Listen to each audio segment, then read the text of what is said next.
శ్రీ గురుభ్యో నమః. ప్రభు మహాశక్తిమంతుడైన బలిచక్రవర్తి ఇంద్రునిచే యుద్ధమున నిహతుడయ్యను. దైత్యుల గురువైన శుక్రాచార్యుడు తన సంజీవని విద్యచే అతనిని సజీవుని గావించెను. అతనిచే పెక్కు యాగములను చేయించెను. ఫలితముగా బలిచక్రవర్తి మిగుల తేజమూర్తి అయి బలశాలి అయ్యెను.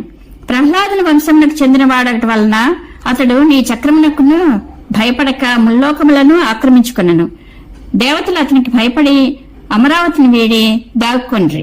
తన పుత్రులైన దేవతలు దుఃఖముల పాలగట చూచి అదితి చాలా దుఃఖించి తన భర్త అయిన కశ్యప ప్రజాపతిని శరణు వేడను. కశ్యప మహర్షి పరమాత్మ వగు నిన్ను ఆరాధించుటయే మంచిదని చెప్పి పయోవ్రతమును ఉపదేశించును. ఆ సాధ్వి పరమ భక్తితో 12 దినములు ఆ వ్రతమును శ్రద్ధతో ఆచరించెను.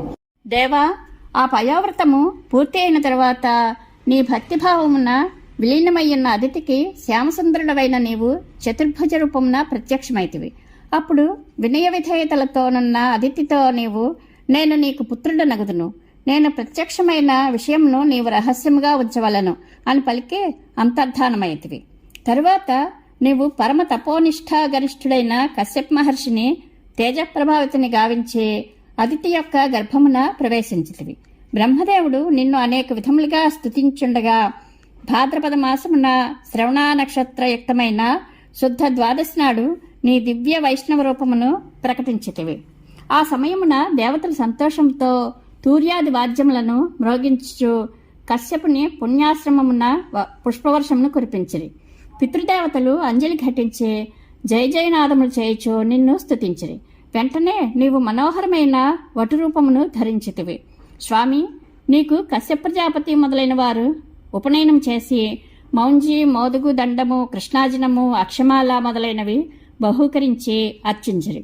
వాటిని ధరించి నీవు దేదీప్యమానముగా వెలుగొందొచ్చు అగ్నికార్యమును పూర్తి చేసుకుని అశ్వమేధయాగం చేయుచున్న బలిచక్రవర్తి యొక్క యజ్ఞవాటికకు బయలుదేరితివి.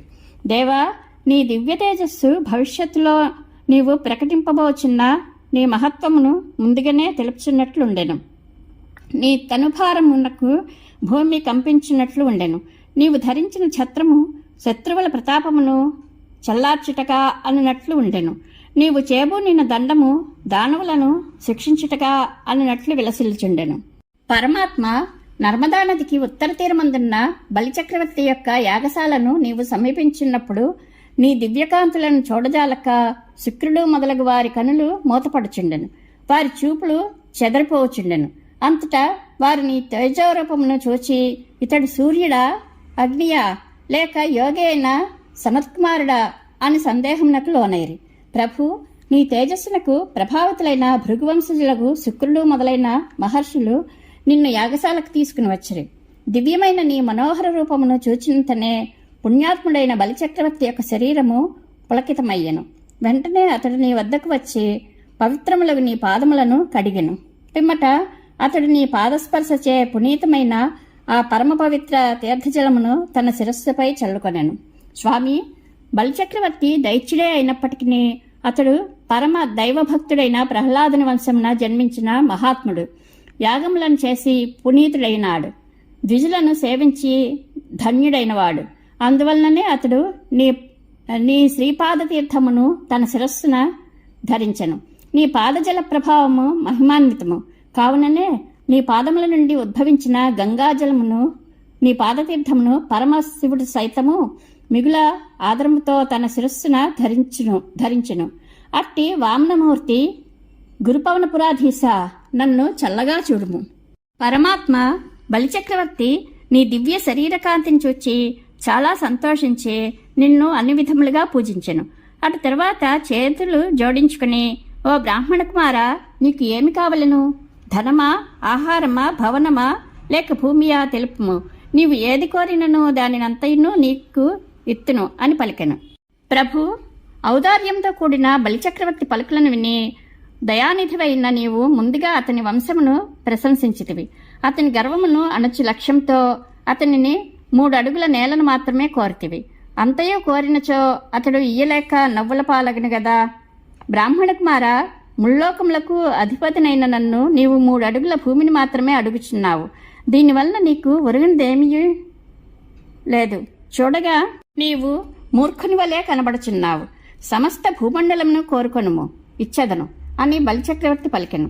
అతడు గర్వమున ఇట్లు పలికినే గాని నీకు ఆ 3 అడుగుల నేలయు ఇయ్యలేకపోయెను. ధర్మాత్ముడైన అతడు ఆక్షేపవాదములకును బంధములకు అనర్హుడే. అయినప్పటికీ ప్రభు, నీవు అతని గర్వమును అణచి అతనికి నీ యందు భక్తిభావము నెలకొనుటకై అట్లు చేసేదివి. వరద 3 పాదముల భూమిచే సంతోషపడని వాడు ముల్లోకములను ఇచ్చినప్పటికీ సంతృప్తి పడరు అని నీవు పలుకగా బలిచక్రవర్తి నీకు దానం చేయుటకై నీరు చేతిలోనికి తీసుకొనెను. అప్పుడు నీవు బలిచక్రవర్తి యొక్క ధర్మనిరతిని పరీక్షించుటకు సంకల్పించుటచే దైత్యుల గురువైన శుక్రాచార్యుడు, రాజా, ఈతడు సాక్షాత్ శ్రీమన్నారాయణుడు, ఇతనికి దానం చేయవద్దు అని స్పష్టముగా పలికెను. ఆచార్య, శ్రీమన్నారాయణుడే నన్ను యాచించినచో నేను నిజంగా కృతార్థుడనైతిని. అందువలన తప్పక అతనికి దానమిచ్చి తీరదను అని తన దృఢ నిశ్చయమును ప్రకటించెను.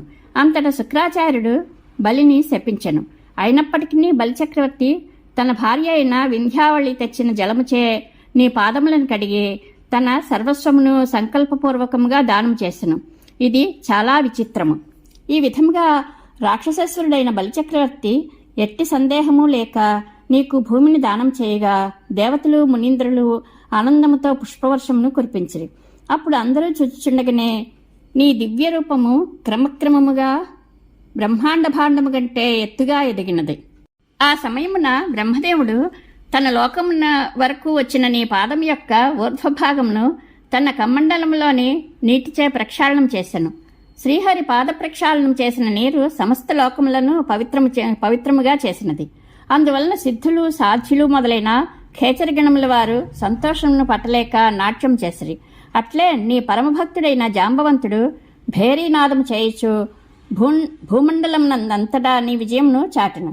స్వామి, అంతలోపలే దైత్యులు తమ యజమాని యొక్క అనుజ్ఞ లేకుండా యుద్ధమునకు దిగి నీ అనుచరుల చేతిలో పరాజితులైరి. అప్పుడు బలిచక్రవర్తి తన వారితో, కాలస్వరూపుడైన ఇతని వలననే మనము పూర్వము విజయం పొందితిమి, ఆ కాలము వక్రించుట వలననే ఓడిపోతిమి, అందువలన ప్రస్తుతము యుద్ధము అనవసరము అని పలుకగా వారందరూ పాతాళలోకమునకు వెళ్లిపోయారు. స్వామి, నీ ఆజ్ఞను అనుసరించి గరుత్మంతుడు బలిచక్రవర్తిని వరుణపాశములచే కట్టివేసెను. అప్పుడు నీవు బలిచక్రవర్తితో, నీవు ముల్లోకములకును అధిపతివి గదా, నా 3వ పాదమును ఎక్కడ ఉంచవలనో తెలుపుము అని ఆక్షేపించుచు అంటివి. అప్పుడు బలిచక్రవర్తి, స్వామి, మీ 3వ పాదమును నా శిరస్సుపై ఉంచుడు అని వినయంతో ఆత్మనివేదన గావించుచు పలికెను. ఆ సమయమున ప్రహ్లాదుడు అక్కడికి వచ్చి నిన్ను గౌరవాదరములతో గొప్పగా స్తుతించెను. ప్రభు, అప్పుడు నీవు బలిచక్రవర్తితో, ఇదంతయు నీ గర్వమును పోగొట్టుటకే చేసితిని. నీవు అనేక పుణ్యములను చేసితివి కావున ప్రస్తుతము స్వర్గము కంటే మిన్నయైన సుతలమున ఉండుము. తరువాతి కాలమున నీవు ఇంద్రుడవై స్వర్గమును పరిపాలింతువు. అటు పిమ్మట నీవు నా సాయుధ్యమును పొందెదవు అని అనుగ్రహించి శుక్రుడు మొదలైన బ్రాహ్మణోత్తములచే బలి యొక్క యాగమును పూర్తి చేయించితివి. అట్టి గురువాయూరు స్వామి, నన్ను రక్షింపుము. పూర్వము 6వ మన్వంతర కాలం యొక్క చివర నైమిత్తిక ప్రళయం ఏర్పడినది. ఆ సమయమున బ్రహ్మదేవుడు నిద్రాన్ముఖుడు అగుచుండగా ఆయన నుండి హయగ్రీవుడనే రాక్షసుడు వేదములన్నింటినీ అపహరించెను. అప్పుడు నీవు మత్స్యరూపమును ధరించితివి. ఆ సమయమున ద్రవిడ దేశమును సత్యవ్రతుడిని రాజు పరిపాలించిండెను.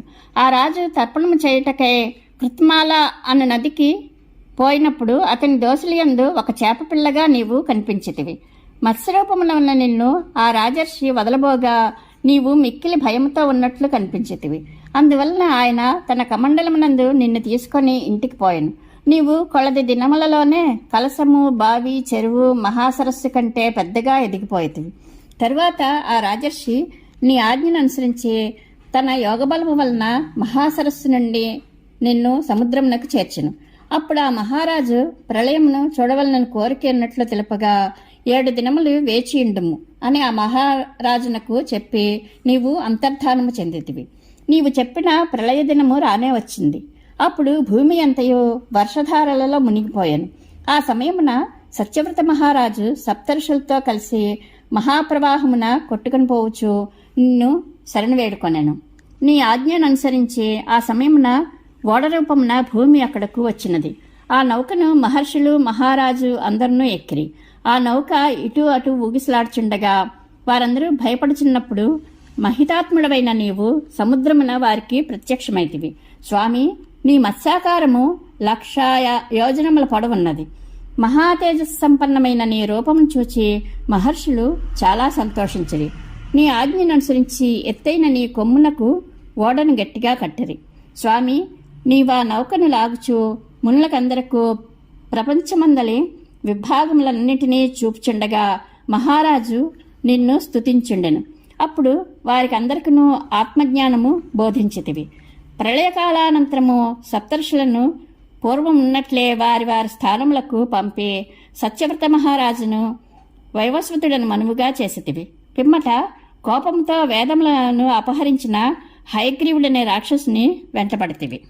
ఆ హయగ్రీవుడనే రాక్షసుని నీ ఎత్తైన కొమ్ముతో కొట్టి చంపితివి. తరువాత అతని దగ్గర ఉన్న వేదములను తీసుకుని బ్రహ్మదేవునికి ఇచ్చితివి. అందువలన అతడు మిక్కిలి సంతోషించెను. అట్టి గురువాయూరప్ప, నన్ను నీవు దయతో రక్షింపము. ఇది అష్టమస్కంధము సమాప్తము. శ్రీకృష్ణానుగ్రహ ప్రాప్తిరస్తు. శుభం భూయాత్.